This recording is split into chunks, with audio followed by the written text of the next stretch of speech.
एक टॉपिक को रेस्ट करने वाले हैं जो कि LCA तेजस और JF-17 थंडर को लेकर है कि इन दोनों में से कौन सा एयरक्राफ्ट जो है वो ज्यादा कैपेबल है और ज्यादा सक्सेसफुल है। तो इस सिलसिले में हमने जो है एक वीडियो पहले बनाई थी जिसमें हमने एक यूट्यूब चैनल की वीडियो को जो कि उन्होंने JF-17 थंडर के ऊपर बनाई थी उसको 1-on-1 चैलेंज किया था। लेकिन इस दफा हम लोग प्रॉपर फैक्ट्स के साथ LCA तेजस को एक्सपोज करेंगे और ये चीज प्रूव करेंगे कि बावजूद JF-17 थंडर प्रोजेक्ट का बजट कम था लेकिन हर मामले में उसने LCA तेजस को डोमिनेट किया है। तो वीडियो में आगे बढ़ने से पहले अगर आप लोगों ने अभी तक चैनल को सब्सक्राइब नहीं किया तो please make sure to like this video and do subscribe to the channel. और सबसे ये रिक्वेस्ट है, इस वीडियो को जितना हो सकता है शेयर करें, जहां पर हो सकता है शेयर करें, क्योंकि इस वीडियो के बाद इन समोसा फैंस को छुपने की जगह नहीं मिलेगी। तो सबसे पहले इंडियंस के एक काफी पॉपुलर क्लेम की बात करते हैं जो कि ये करते हैं कि JF-17 ब्लॉक 1 जो था वो एयर टू एयर कैपेबिलिटी को पोज नहीं था करता प्रॉपरली। तो आपको ये पिक्चर नजर आ रही होगी, ये JF-17 थंडर ब्लॉक 1 के प्रोटोटाइप की पिक्चर है चाइना के अंदर और तकरीबन 2004 में ये पिक्चर ली गई। इस पिक्चर में आपको नजर आ रहा होगा कि ये जो प्रोटोटाइप है ये 2 PL-12 मिसाइल्स को कैरी कर रहा है जो कि BVR मिसाइल्स है और 2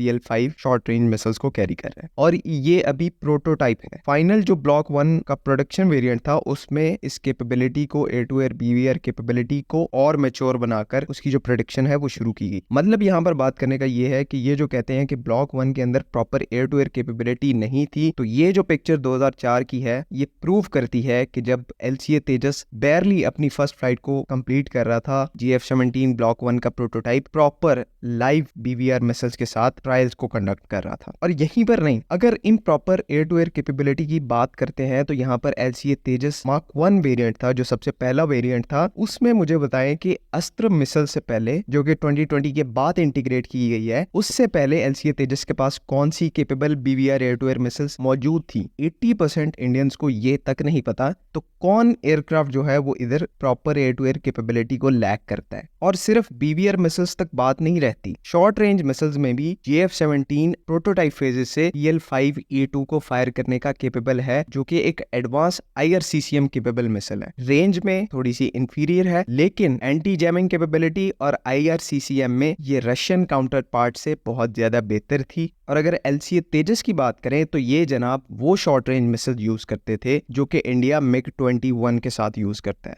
R-73, और उसका कोई एडवांस वेरिएंट नहीं था क्योंकि उसके अब एडवांस वेरिएंट्स भी आ गए हैं जो कि रशियन एयरफोर्स के पास है। लेकिन इंडिया के पास जो R-73 है उसके थर्ड क्लास वेरिएंट्स ये यूज करते हैं, -1 भी नहीं। जो इंटायर इनका शॉर्ट रेंज मिसाइल्स का स्टॉक पाइल है वो नियर एक्सपायर्ड है और इवन ऑपरेशनलाइज करने के काबिल भी नहीं है। उस टाइम पर LCA तेजस के साथ वो ये थर्ड क्लास मिसाइल यूज करते थे। अब तो खैर चेंज हो गया है, थंडर ब्लॉक 3 में भी PL-10 जैसी लीथल मिसाइल्स आ गई हैं, तेजस में भी पाइथन 5 जैसी और SRAM जैसी मिसाइल्स आ गई हैं। अब LCA तेजस थोड़ा बेहतर हो गया है लेकिन अपने शुरुआती दिनों में LCA तेजस JF-17 थंडर से भी गया गुजरा था एयर टू एयर कैपेबिलिटीज पे। और यहाँ पर मजे की बात, ये चीज सिर्फ एयर टू एयर कैपेबिलिटी तक नहीं रही। JF-17 थंडर ब्लॉक 1 का जो प्रोटोटाइप है एंटी शिप कैपेबिलिटीज में फुली इक्विप्ड और फुली कैपेबल था। चाइना की latest anti ship missiles JF-17 Thunder के साथ ब्लॉक 1 से इंटीग्रेटेड थी। लेकिन LCA तेजस के पास क्या था? कुछ भी नहीं। थर्ड क्लास सोवियत एरा की KH-59 anti ship missiles LCA तेजस के ऊपर वक्ती तौर पर इंप्लीमेंट की गई थी। एंटी शिप रोल्स में भी उस मिसाइल की जो रेंज है वो 100 किलोमीटर से नीचे है। और JF-17 थंडर के साथ जो एंटी शिप मिसाइल थी ब्लॉक 1 के अंदर वो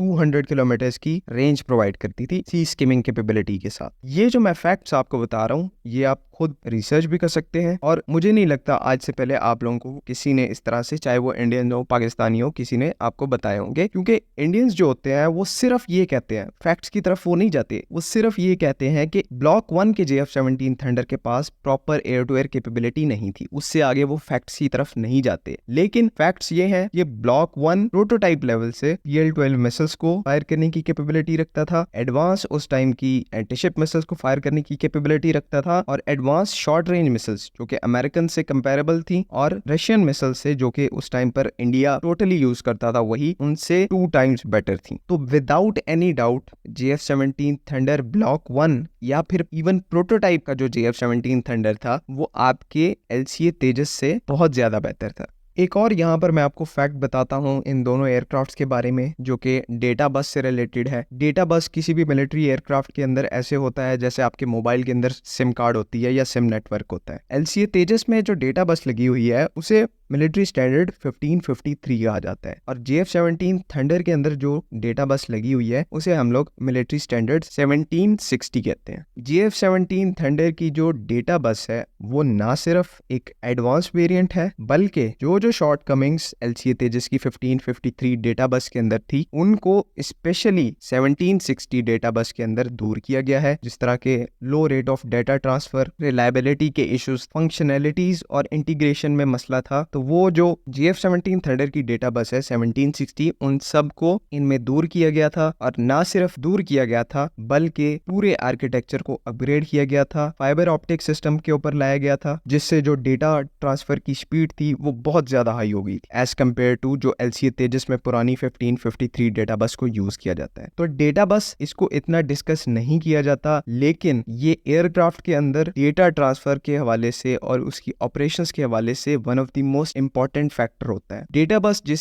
एयरक्राफ्ट की एफिशिएंट और फास्टर होती है उस एयरक्राफ्ट का उतना ही रिस्पॉन्स फास्टर होता है, वो डेटा लिंक के थ्रू उतना ही तेजी से डेटा को शेयर कर सकता है। इस हवाले से भी JF-17 थंडर ब्लॉक 1 और ब्लॉक 2 जो है वो एलसीए तेजस की करंट डेटा बस से बहुत अच्छी मिलिट्री स्टैंडर्ड की डेटा बस को कैरी करते हैं, और इस चीज को बाय द वे ब्लॉक 3 के अंदर और इनहेंस किया गया है। और ब्लॉक 3 के अंदर जो डेटा बस लगाई गई है जो 3 डायमेंशनल डेटा ट्रांसफर कैपेबिलिटी के साथ आती है, जो कि एलसीए तेजस के अंदर तस्वुर भी नहीं किया जा सकता इस चीज का। बाकी एलसीए तेजस को जहां पर एक क्लियर एडवांटेज है वो इसका इंजन है। ये चीज हम लोग एक्सेप्ट करते हैं कि अमेरिकन इंजन है, एफिशिएंसी में JF-17 थंडर के इंजन से ज्यादा वो अच्छा माना जाता है। लेकिन यहाँ पर डिसएडवांटेज इंडिया को इस केस में ये है कि रिपीटेड डिलेज आ रहे हैं उस इंजन के अंदर, TOT इनको मिल नहीं रहा। तो बेशक जो JF-17 थंडर का इंजन है अंडर पावर्ड है, लेकिन स्पेयर पार्ट्स का कोई इशू नहीं है। प्रॉपर स्पेयर पार्ट्स की जो सप्लाई चेन है वो एक्सेलेंटली मेंटेन की जा रही है, जो कि